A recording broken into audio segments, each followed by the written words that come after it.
Hey everybody, it's Mrs. Mann, and I'm going to take this time in this video to introduce you to your Mastery Tracker.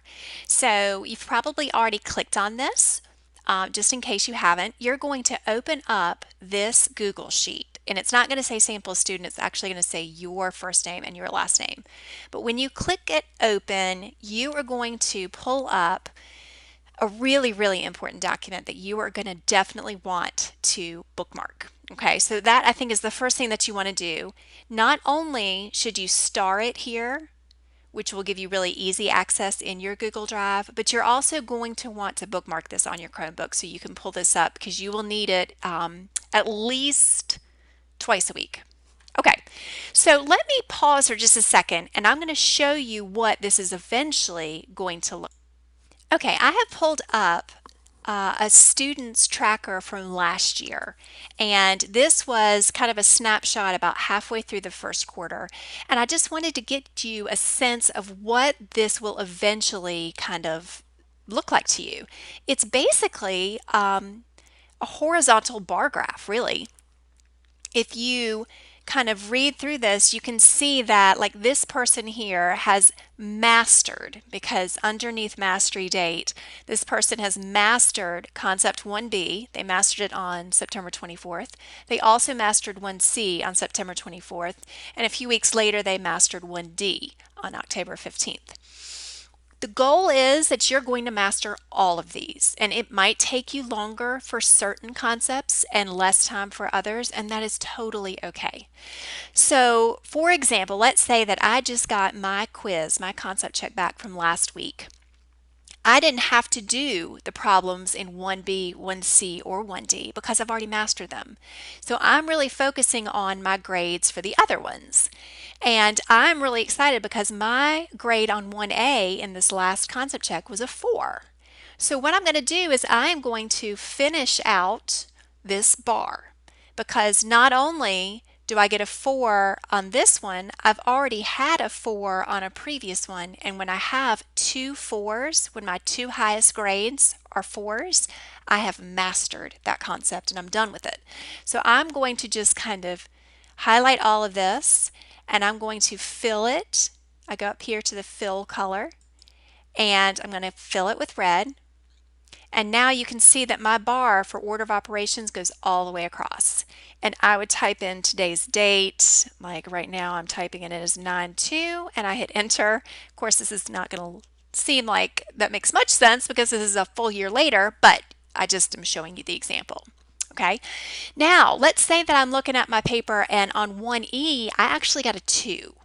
So I don't have to do anything with that grade because I am only keeping the two highest grades. And I have a 3 and a 4 already.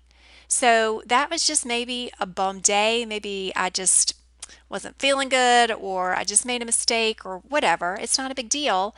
If it's lower than what I've got, I don't have to record it. Isn't that nice? Okay, and so let's just continue with our example. Let's say on 1F, I got a 3 this time. Well, I have a 2 and I have a 4, right? Here's 2. The bar stops at 2 on this row and it stops at 4 here. If I just got a 3 and I get to keep my two highest grades, well, I don't want to mess with the 4. The 4 stays there, but I want to change this 2 into a 3. So I just click on this cell and I come up to fill and I fill it with this blue. Now I can't write that I've mastered it because I need two 4s. And now I have a 3 and a 4. And let's just say that this time, the first time around I got a 1. I really struggled with it, but guess what?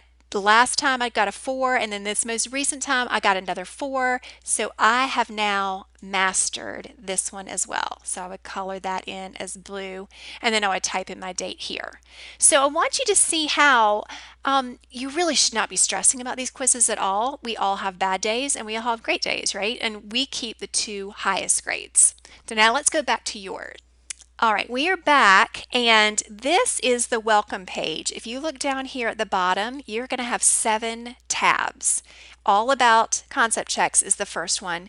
This is how grades are transferred into Veracross. This is how you can try a concept an additional time. Lots of good information is in here. okay? You're going to want to come over down here to Unit 1. So you just click on that tab. And this is where you're going to record your grade. You only had 1A on this first quiz. So if you got a 1, you would click on this first row, just this one, and you would click on the fill and make it red. Okay? If you got, let's say, a 3, well, and undo that one. Let's say that we got a 3, we could just click on all 3 of these together, highlight them all, highlighted in red. All right, so the most you could have obviously is a 4 or 3 or 2 or 1. Those are your options, but you're only going to fill in this top row because that's the first time that you've seen it. Next week when you get it back, you will fill in the second row.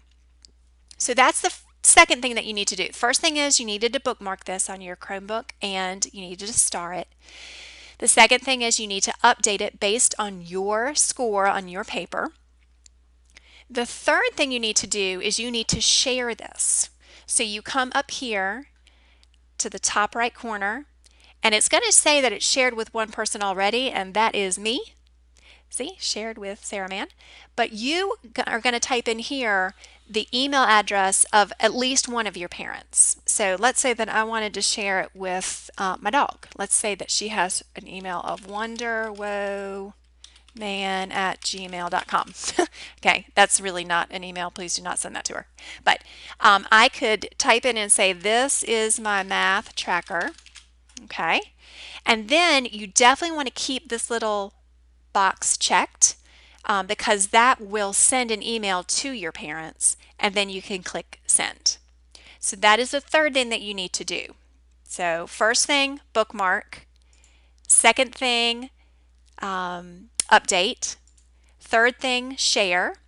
And then the last thing that you need to do is you need to come back to the assignment page and you need to view the assignment and you are going to turn it in.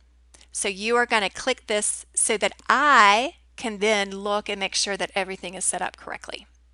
So if you have any questions at all about anything, please come see me either during homeroom time or academic assistance. Thanks, guys.